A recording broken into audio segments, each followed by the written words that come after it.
Avant qu'on continue, juste une petite rectification. La semaine dernière, on a parlé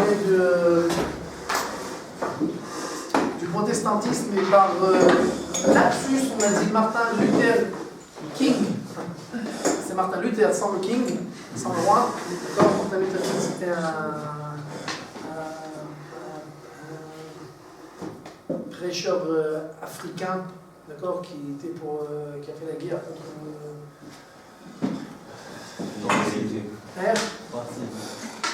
ouais, enfin, ok. Et donc Martin Luther, c'est quelques 500 ans avant, presque. Donc c'est pas exactement le même. Ok, quoi qu'il en soit, on continue là où on s'est arrêté. On a parlé de toutes les preuves que la théorie d'évolution avait, n'est-ce pas? On avait parlé des preuves, n'est-ce pas? Maintenant, on va parler des contre-preuves. C'est-à-dire, la première preuve qu'on a parlé, une des preuves qu'on a parlé, on a parlé des mutations. C'est-à-dire que jusqu'à aujourd'hui, tu vas dans les hôpitaux, tu vas n'importe où, tu vois qu'il y a un phénomène qui s'appelle les mutations qui arrive jusqu'à aujourd'hui. Donc si ça se passe aujourd'hui aussi tous les jours, il n'y a aucune raison qu'il y a 100 ans, 200 ans, 2000 ans, 3000 ans, 5000 ans, 10 000 ans, millions d'années, ça se passait aussi. Et donc, de la même manière que ces mutations-là, elles se passent aujourd'hui, elles se sont toujours passées. Et comme on voit que ces mutations-là, elles font des changements, donc c'est le phénomène qui a fait que les changements se sont passés petit à petit et qu'on est arrivé à un développement de chaque petite créature, enfin pas créature, on ne pourra pas dire ça, chaque petite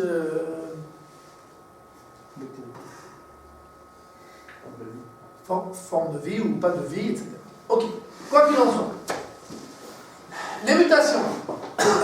Premièrement, on n'a jamais vu une mutation qui a fait une nouvelle sorte de vie. On a vu 99% des mutations qui font des catastrophes. C'est-à-dire qu'en général, entre parenthèses, vu que l'on parle d'une création divine, d'accord, donc automatiquement tout est parfait. Donc quand toi tu fais des photocopies imparfaites, automatiquement ça peut pas être, ça peut plus être parfait, donc automatiquement c'est ce que l'on voit jusqu'à aujourd'hui. Tu vas dans tous les hôpitaux, tu demandes d'avoir des mutants, des gens qui ont passé des mutations, d'accord, c'est en général une catastrophe. C'est en général, ça fait des choses que l'on ne veut pas, d'accord. J'avais quand j'étais à Kramek avant de partir en Shtefut, on avait un voisin qui avait un petit enfant qui était né avec 6 doigts, d'accord. Et alors ce petit garçon, tu peux dire c'est très pratique 6 doigts, d'accord. Maintenant on lui a coupé ce 6e doigt bien entendu parce que c'est très pas pratique. Forcément ça empêche les ossements et comment ça s'appelle, les ligaments qui sont liés parfaitement de bouger comme il faut. Donc automatiquement on lui a enlevé ce doigt. Et donc en général, à 99% des cas, les mutations, elles sont catastrophiques. D'accord? Et comme on l'a dit, à part ça, on n'a jamais vu de mutations qui ont fait une nouvelle sorte. D'accord? On a vu des mutations qui ont fait des changements, mais pas des nouvelles sortes. C'est-à-dire que c'est pas parce que jusqu'à aujourd'hui, tu vas et tu cherches des mutations, tu ne verras pas des gens qui sont des genres d'extraterrestres, ou plus singes ou moins singes, pas du tout. Tu verras des changements dans le corps existant déjà, mais pas une nouvelle sorte qui apparaît. Donc, jusqu'à aujourd'hui, on ne voit aucune sorte de mutation de ce genre-là. D'accord? Professeur Mayer, Species and Evolution, Harvard, il écrit de croire qu'une mutation puisse créer une nouvelle sorte de, d'espèce, d'accord? Ça revient au même que de croire au miracle, d'accord? Donc, c'est-à-dire qu'il n'y a pas de différence que tu veux croire en Dieu, ou au miracle, ou aux mutations, c'est la même chose, c'est-à-dire du point de vue des statistiques, d'accord? C'est la même chose que de croire au miracle, d'accord? Ok. Oh, très important. Est-ce que...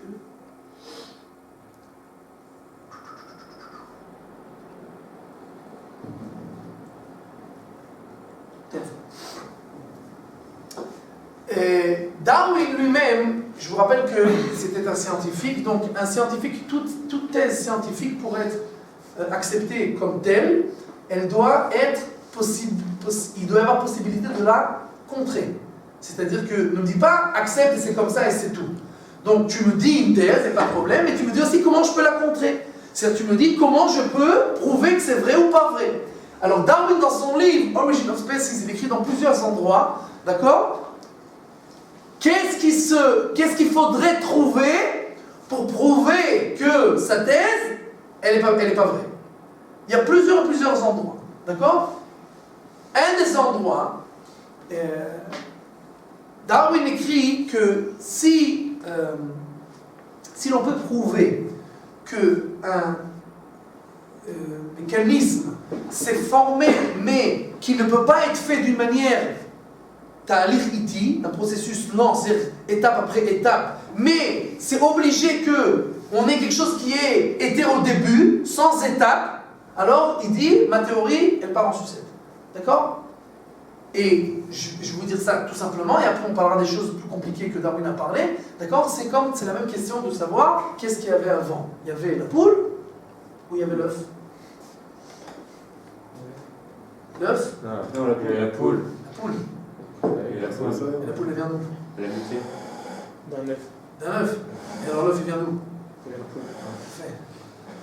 D'accord? Donc c'est un grand problème parce que si tu acceptes la création, alors il y a une poule qui a été créée combien? Un homme qui a été créé, une vache qui a été créée. Donc on a un début, d'accord? Mais si tu n'acceptes pas la création, tu dis tout a été par étapes, là tu as un problème parce que c'est pas possible que ça ait été par étapes. D'accord? C'est pas possible de dire que c'est petit à petit ça a évolué. Ça a évolué de où à où? À l'œuf ou à la poule? C'est pas possible. Il y en a obligé un qui était avant l'autre. D'accord? Maintenant, Darwin lui il parle. Il dit, l'œil me fait peur. D'accord? C'est-à-dire, nos yeux, on a à l'intérieur 147 millions de capteurs de lumière. De couleur et lumière. Les photorécepteurs. Hein? Photorécepteurs.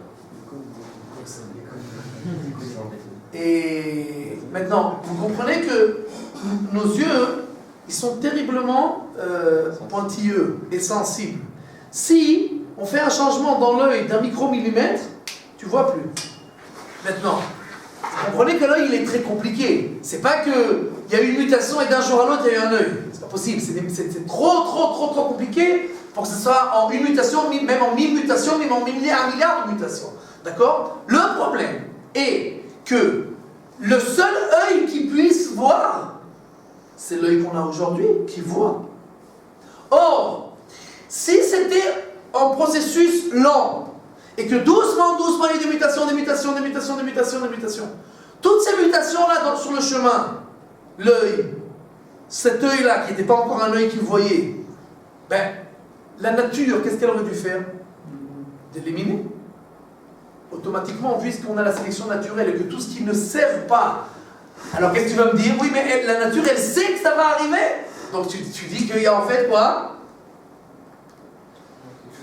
Quelque chose qui sait, quelque chose qui réfléchit. Or, dans cette théorie-là, on ne parle pas de ça.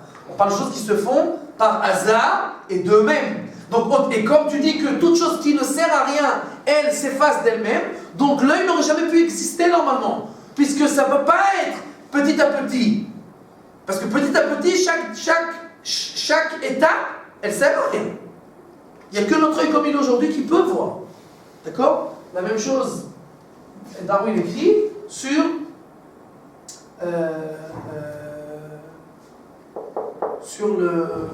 les ailes des oiseaux.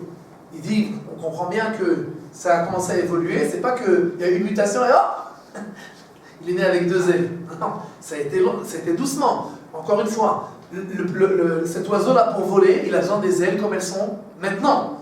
Au début, ces ailes-là qui ont commencé à évoluer, d'accord? Non seulement elles servaient à rien, mais elles étaient très mauvaises pour cet oiseau. Pourquoi? Parce qu'elles l'alourdissaient. Il ne pouvait pas s'en servir à rien. Donc, ces ailes-là ces débuts d'ailes auraient dû être éliminés. Or, on voit encore une fois que quoi? Que les ailes sont là. Et donc, alors, il dit, j'ai un problème. Je sais pas comment expliquer ça. On a un problème. Ça va? Bon, ça, c'est ce qu'il écrit Darwin, Origin of Species. Sur l'œil, il écrit que je suis d'accord que de dire que l'œil a pu se faire de manière aléatoire tout seul, étape après étape, je me confesse ouvertement et je dis que j'accepte que ça apparaît comme l'absurde, le plus grand absurde qui puisse être. D'accord? Donc il dit, j'ai un problème. D'accord? Sur ma théorie, j'ai un problème. Ok.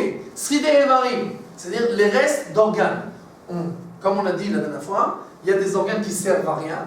Donc si c'était un créateur qui a fait, tout est parfait, tout sert à quelque chose, tout est fait avec intelligence et intention. Or, si ça s'est fait de lui-même par hasard, donc automatiquement on a des choses qui sont encore en processus, qui vont être éliminées doucement, doucement. Et donc on voit dans notre corps, le coccyx, le thymus, l'appendicite, etc., tous ces membres-là qui servent à rien.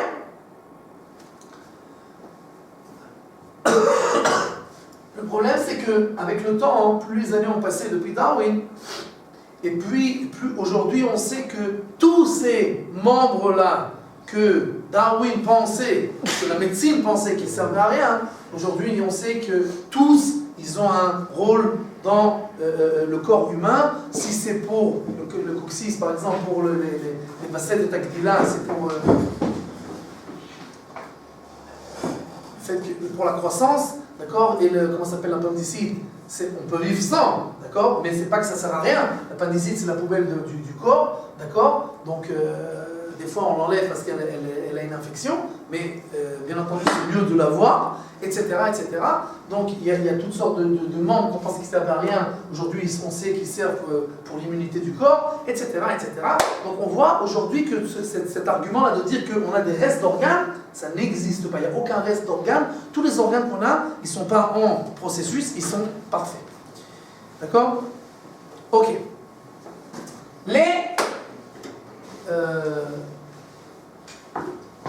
Comment on dit ça? Les fossiles. C'est-à-dire les fossiles. Donc qu'est-ce qu'on a dit? Attends.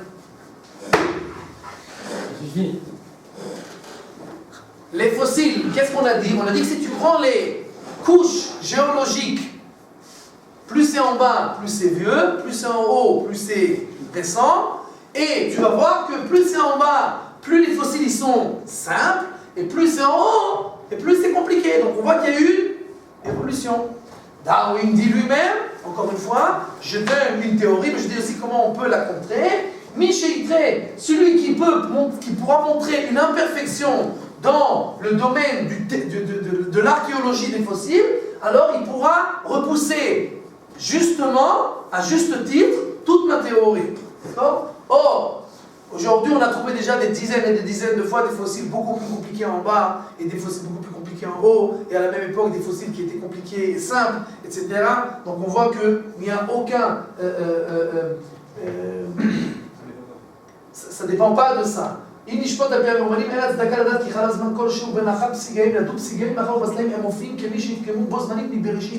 qu'on voit que depuis le début des temps, on voit les organismes simples, les organismes compliqués qui apparaissent tout le temps ensemble. Donc il n'y a aucune raison de penser qu'ils étaient, qu'ils sont faits par évolution ou par étape.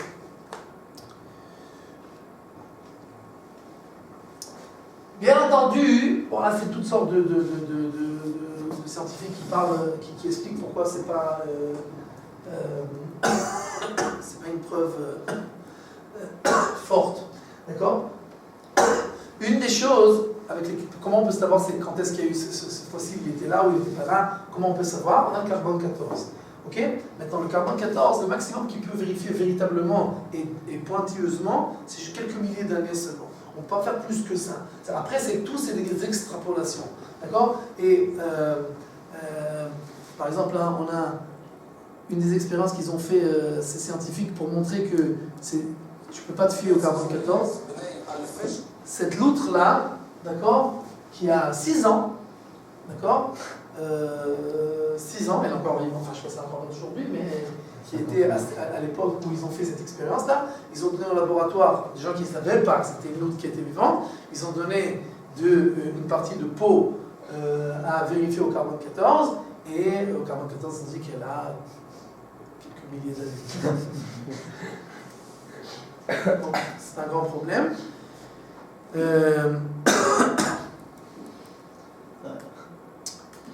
Ken? Je vois qu'il y a une question par rapport à les dinosaures, etc. Non, on va arriver. Ok? Quelque chose de très intéressant, c'est un tableau qui nous montre le Cambrien,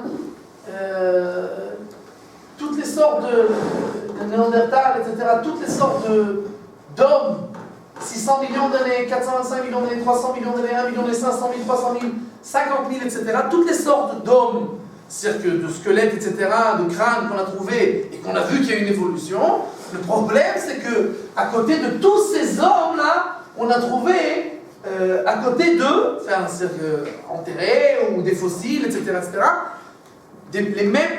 Qu'est-ce que tu veux dire? Tu veux dire qu'en fait, il y a eu une évolution, d'accord? Et qu'au début, c'était un singe, et moins un singe, et moins un singe, et plus un homme, etc.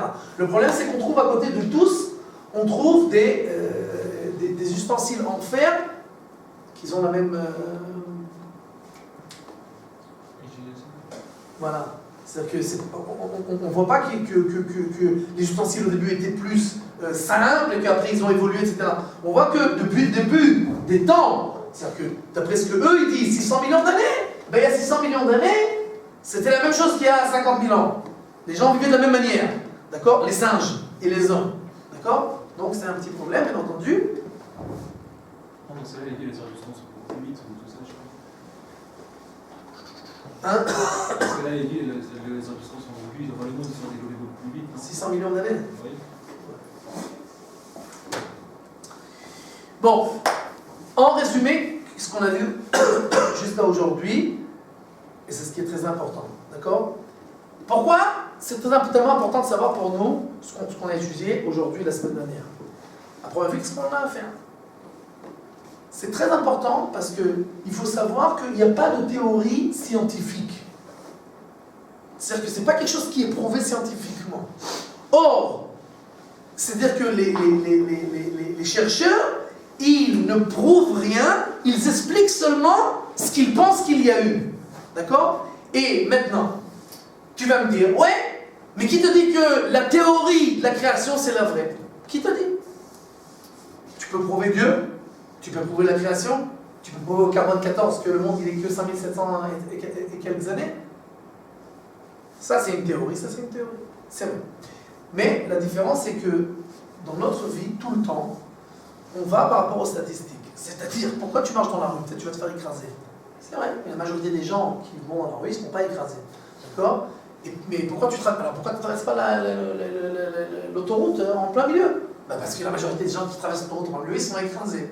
D'accord? Maintenant, chaque théorie scientifique, on la repousse à chaque fois qu'on a une théorie qui répond à plus de questions. C'est-à-dire qu'une théorie, elle vient, elle dit « Moi, j'ai la réponse à plein de questions. J'ai encore des questions, j'ai encore des trous, mais j'ai la réponse à plein de questions. » Alors, si ça répond, on l'accepte pour l'instant. Tant qu'on ne la repousse pas, on l'accepte. Viendra une nouvelle théorie avec plus de réponses, on acceptera bien entendu cette théorie qui répond à plus de réponses. Le problème, c'est qu'ici, on a deux théories. On a une théorie qui n'est pas prouvée, qui dit le monde a explosé et puis a commencé à évoluer pendant des millions, des milliards d'années jusqu'à qu'on ait le monde comme il est aujourd'hui. Sur la route, on a des milliers de questions irrépondues. On a des milliers de problèmes qui vont contre cette théorie. D'accord? Et dans l'autre théorie, qui n'a pas de preuve non plus, disons, d'accord? On n'a qu'une seule question. Est-ce qu'il y a eu la création ou il n'y a pas eu la création? Si tu acceptes qu'il y a eu une création, il n'y a plus de question. Ni sur l'œil, ni sur les fossiles, ni sur les ailes, ni sur la poule et l'œuf, ni sur rien du tout. Il n'y a plus de question. Dieu a créé le monde comme on le connaît aujourd'hui, tout est fini. Tu as une seule question, tu as une seule réponse, c'est fini. Donc, pourquoi nous on devrait accepter une théorie qui n'est pas prouvée avec des milliers de trous de questions et de problèmes contre une autre théorie pas prouvée, comme on l'a déjà vu, c'est pas qu'on ne peut pas prouver, mais disons que c'est improuvé, d'accord? Alors que là-bas, il n'y a qu'une seule question. Maintenant, c'est plus profond que ça. Pourquoi? Parce qu'en fait, là, ce qui nous intéresse, nous, c'est de savoir, c'est qu'on n'a pas du tout, il n'y a pas du tout lieu de commencer à discuter.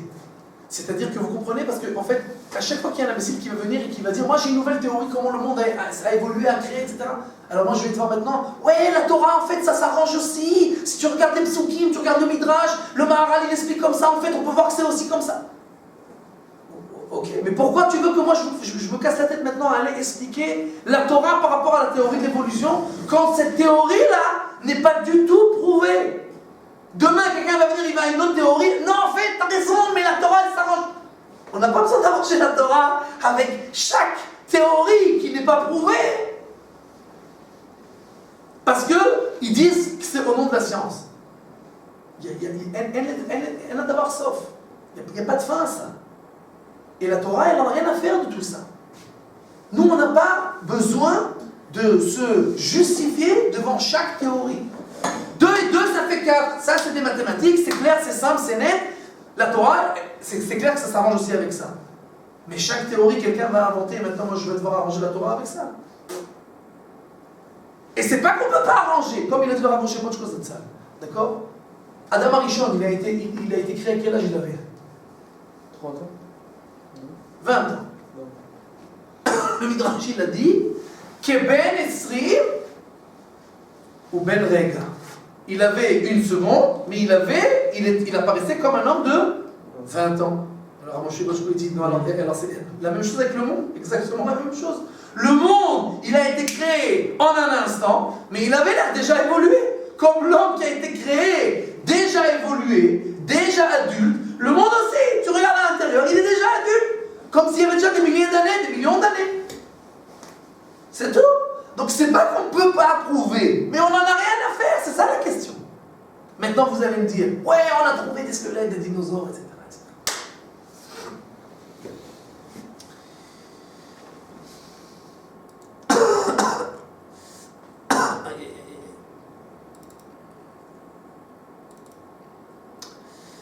Alors, ce qui est très important,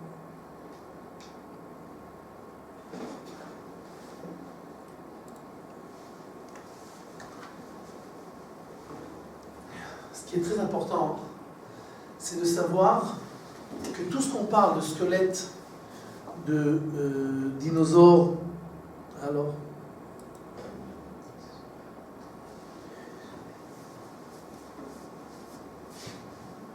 on a trouvé des hommes qui étaient des singes et après plus évolués, etc. On a trouvé ça et on a trouvé ça et on a trouvé le schéma manquant qui nous montre qu'il y a eu des étapes, etc. Alors,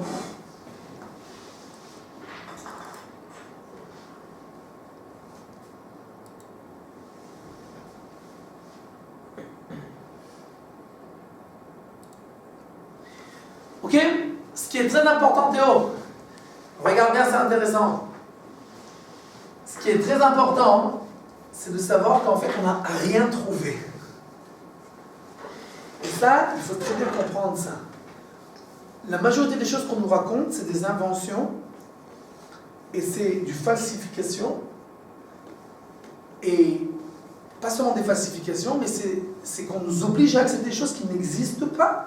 Pourquoi? Parce que nous, on a la théorie déjà. Vous savez qui c'est ça? Einstein aussi. Einstein. Einstein? Non.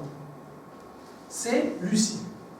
Lucie, Ah oui. c'est là où on ne sait plus exactement ce que c'était un homme ou une femme, c'est le squelette qu'on a trouvé. Maintenant, il faut savoir, vous voyez ça? C'est le squelette le plus complet qu'on a trouvé jusqu'à aujourd'hui. Mais dans les livres d'histoire ou de science, on ne vous montre pas ça seulement. On vous montre ça. Ça, c'est devenu ça. C'est-à-dire, et bien entendu, vous comprenez qu'en fait, c'est quoi toute l'extrapolation? Tu n'en sais fichtre rien. Moi, je connais quelqu'un qui ressemble à ça. Maintenant, regarde, lui, c'est un singe. Comment tu peux savoir?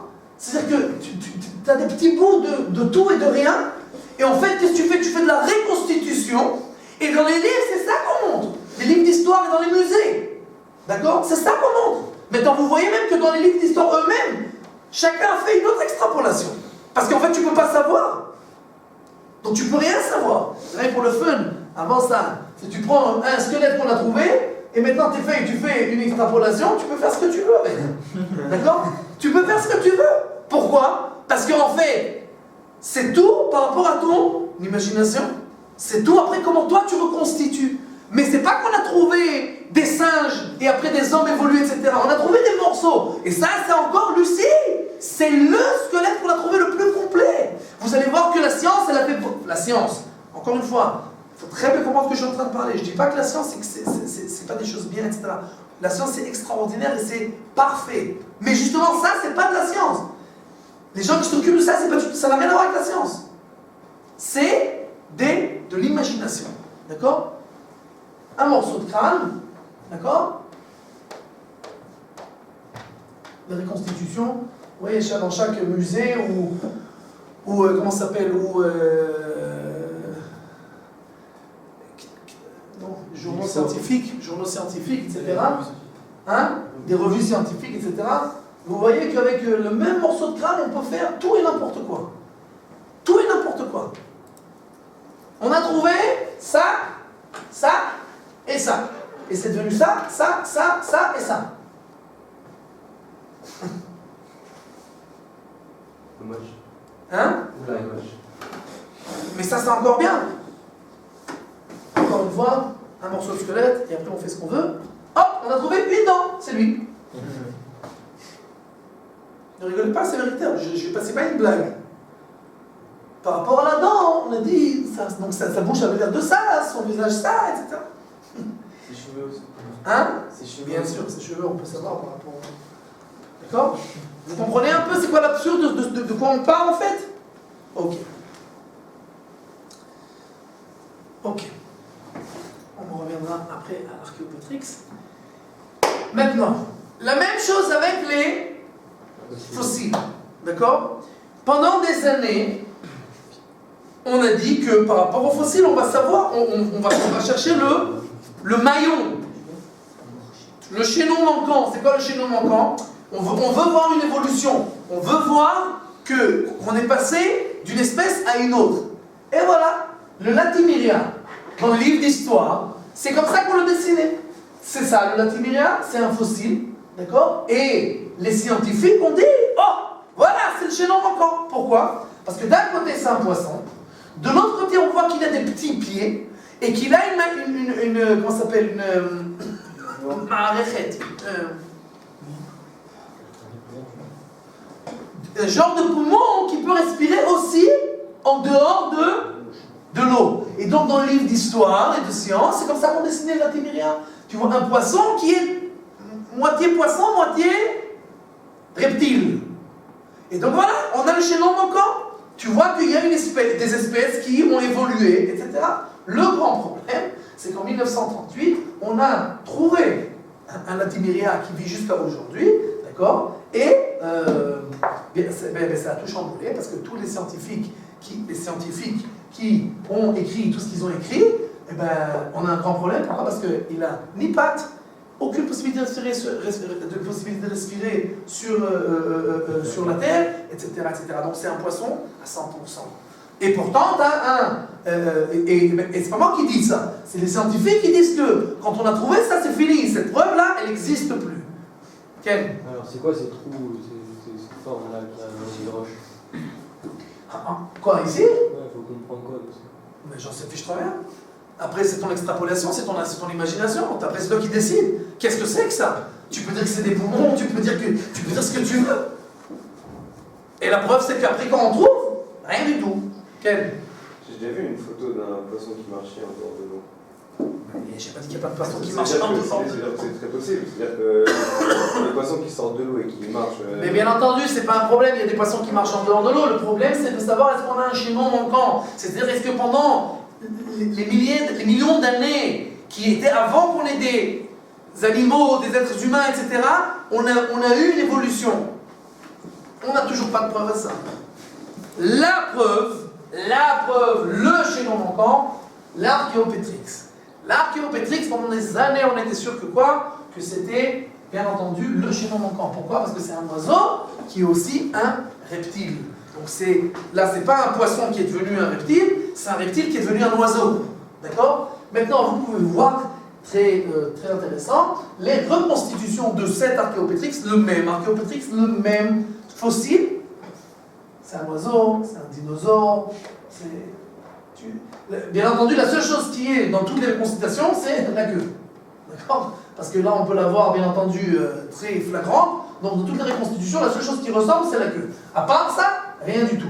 Aujourd'hui, on a même découvert un oiseau qui ressemble à cet Archaeopteryx là, qui est ni reptile ni rien du tout, c'est un oiseau, encore une fois. Donc on voit que toutes ces reconstitutions, elles ne tiennent qu'à l'imagination de l'homme.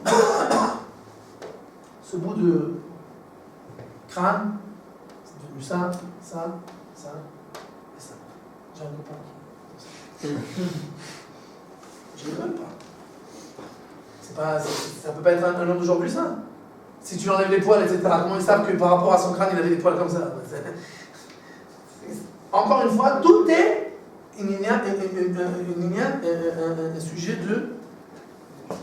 d'imagination. Ok? Maintenant, qu'est-ce que je viens de vous expliquer en fait?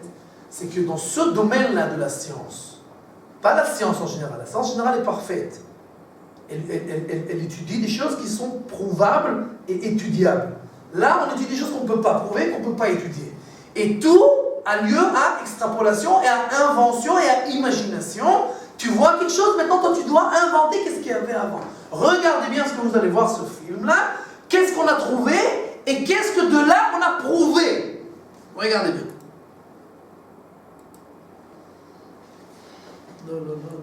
Non.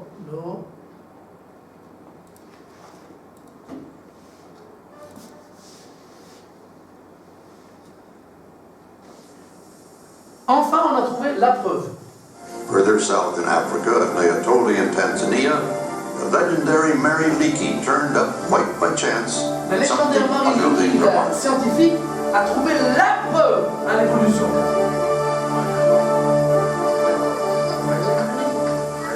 Quel suspense. Voilà, ça c'est la preuve. Elle l'a trouvé, ça. Hein? Elle l'a trouvé en Afrique. Et ça, c'est la These preuve. footprints were made about 3.5 million years ago. Alors, maintenant il explique, lui, c'est quoi la preuve. Donc, il est, lui, assis à côté de la preuve, d'accord, qu'on a trouvée, on a découvert. Et maintenant, donc, il explique qu'est-ce que c'est que cette preuve. Il dit, ces empreintes de pied, elles ont été imprimées par, il y a 3,5 millions d'années, d'accord, By people walking upright par des gens qui ont commencé à aller sur leurs pieds, mais courbés. Tout ça dans les empreintes. on 2 feet. They are the earliest undeniable evidence C'est la preuve la plus ancienne qu'on ne peut pas refuter sur le changement extraordinaire of the qu'il y a great eu. change. Vous avez compris?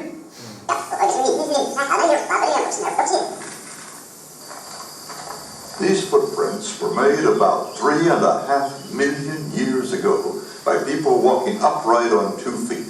They are the earliest undeniable evidence of the great change, the incredible time when one of our key human characteristics was born, when this animal that eventually became man Le temps où stood up for the first l'animal qui a time. commencé à devenir un homme The commençait à footprints se were preserved by redresser. a freak mixture of fresh volcanic Maintenant, il ash explique and a aussi shower of comment ça se fait qu'on les a découverts qu'aujourd'hui et qu'elles ont été gardées autant de temps. Alors il dit que, je ne sais pas comment il sait ça, mais qu'il y a 3,5 millions d'années, d'accord, il y a eu de la lave volcanique qui, au même moment, il y a eu de la pluie. Il sait, parce que la météo, elle ne sait pas ce qui va se passer demain. Lui, c'est ce qu'il y a eu 3,5 millions d'années, d'accord. Donc il y a eu la pluie au même moment, et donc ça a été imprimé et sauvegardé. Et donc voilà, ça c'est la preuve irréfutable. rain.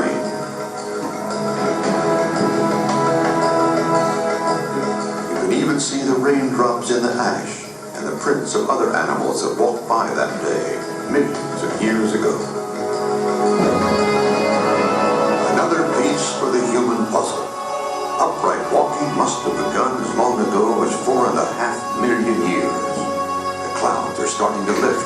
We know these things happened, but we don't yet know why.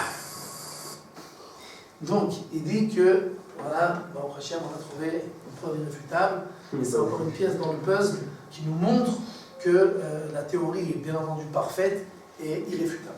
Ken. Comment il fait pour dire en fait que le gars il était courbé? Ça C'est exactement ce qu'on a montré. Comment tu peux dire avec une dent que avec comment l'implante est enfoncé dans la terre, ça montre que ça fait plus de poids, je sais pas. Et toi, tu peux pas aller d'une manière aujourd'hui comme ça, qu'on peut croire que tu étais courbé. Ça dépend du poids du truc. Ça dépend du poids, peut-être qu'il était avec un fardeau. Qu'est-ce que t'en sais? Comment tu peux savoir ce qui s'est passé il y a 3 millions et demi d'années? L'empreinte elle est faite d'une façon bizarre, je sais pas. Et donc ça c'est la preuve irréfutable. C'est une hypothèse, c'est comme aujourd'hui, il y a un décès.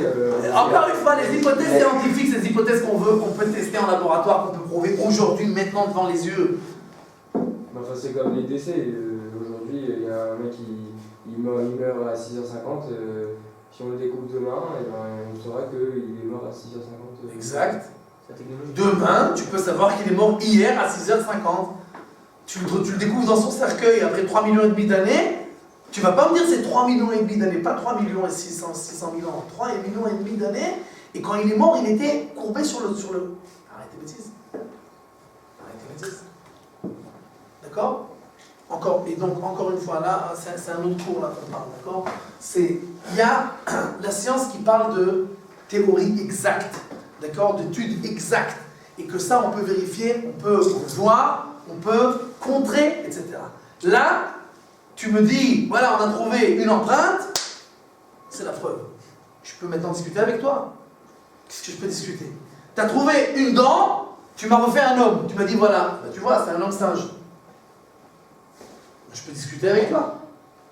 Tu as trouvé un morceau de crâne, tu m'as refait une dizaine de personnes, une qui ressemble à un singe, une qui ressemble à un homme, et tu me dis, voilà, c'est la preuve.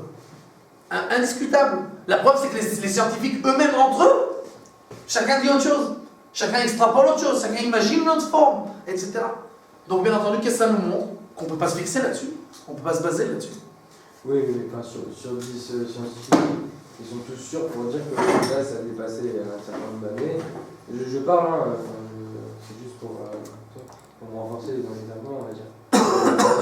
Eux, ils se disent, et ils disent tous pareil, le même point qu'ils se disent, c'est que ça date de plus de, je sais pas combien d'années.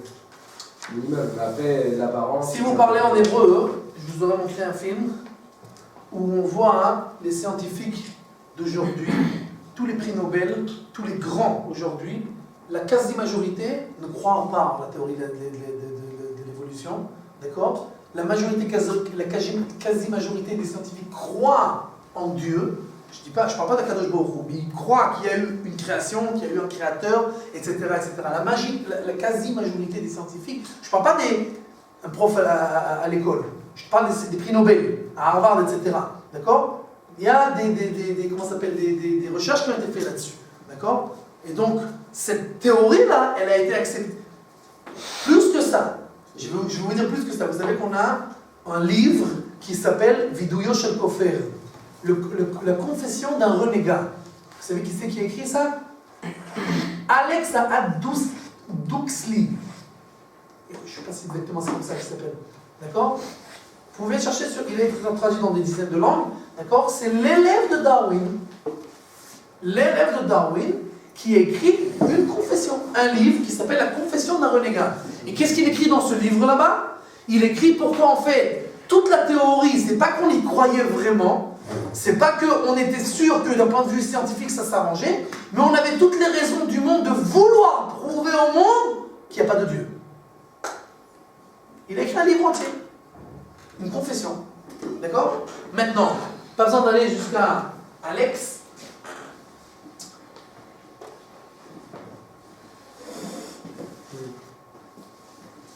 Ce monsieur-là, Dr Gabi Avital, qui était celui qui s'occupait de tout le côté scientifique du ministère de l'Éducation, d'accord? Alors il dit qu'il ne comprend pas pourquoi quand on enseigne dans les écoles la théorie de l'évolution, pourquoi on n'enseigne pas automatiquement la théorie de la création en parallèle, d'accord? Et il dit, tous les grands professeurs étaient d'accord, on l'a viré à cause de ça, on l'a viré du ministère de l'Éducation, et il dit, tous les grands professeurs étaient d'accord avec moi qu'il faut enseigner aussi la création, D'accord? Et pourquoi? Vu que l'évolution il y a une très grande marloquette dessus, entre les scientifiques, est-ce que c'est vraiment, dans le monde scientifique, est-ce que ça prouve quelque chose? Et jusqu'à aujourd'hui, on continue à l'enseigner comme si c'était la Torah unique. C'est la seule théorie, c'est la seule possibilité d'expliquer, etc. Et il dit, je comprends pas pourquoi on n'enseigne que ça. D'accord? Et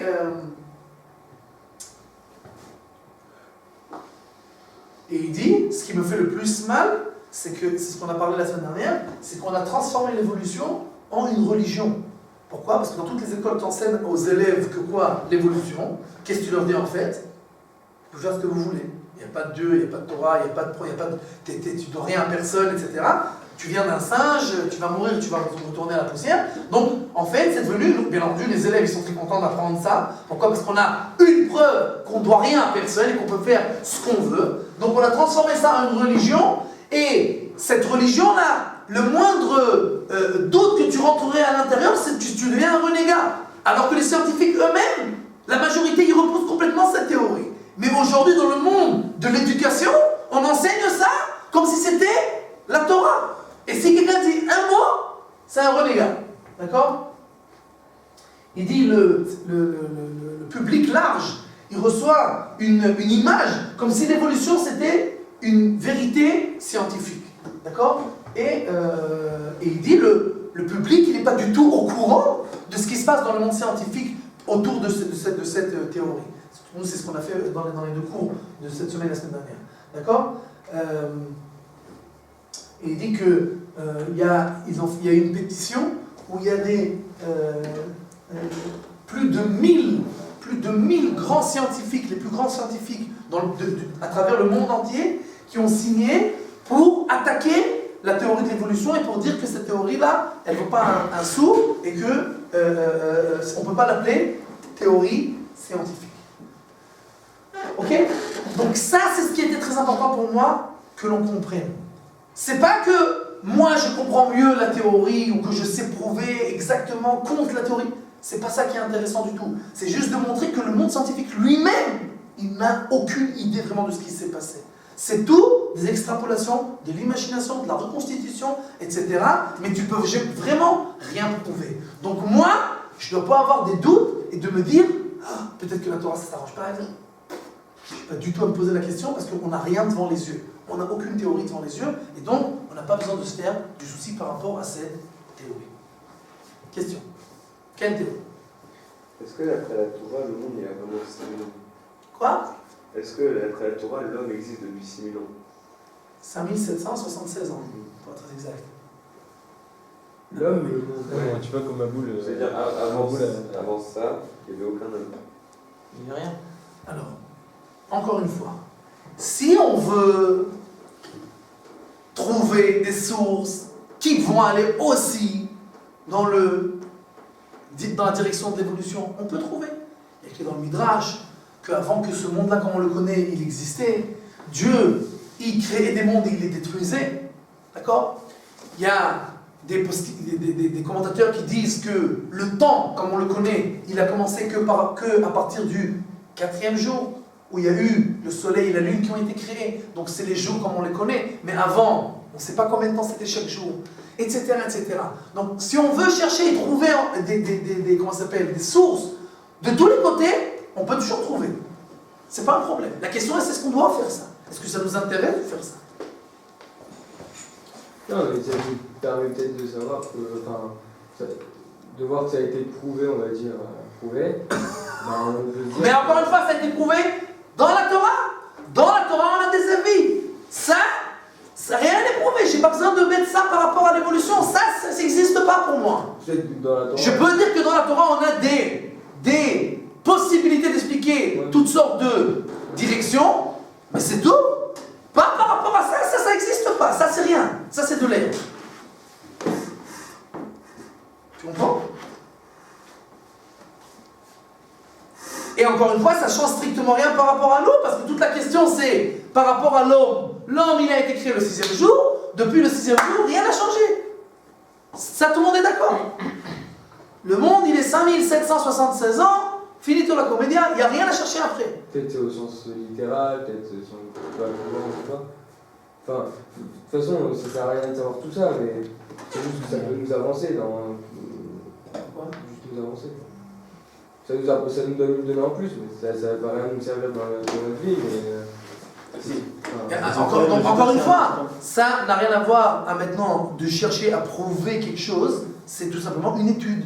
Tu veux aller maintenant étudier qu'est-ce qui s'est passé à la création du monde, va, ouvre les livres et étudie. Mais c'est une étude de la Torah, c'est tout. Mais d'un côté, on ne peut pas baser tout ce qu'on voit devant nos yeux.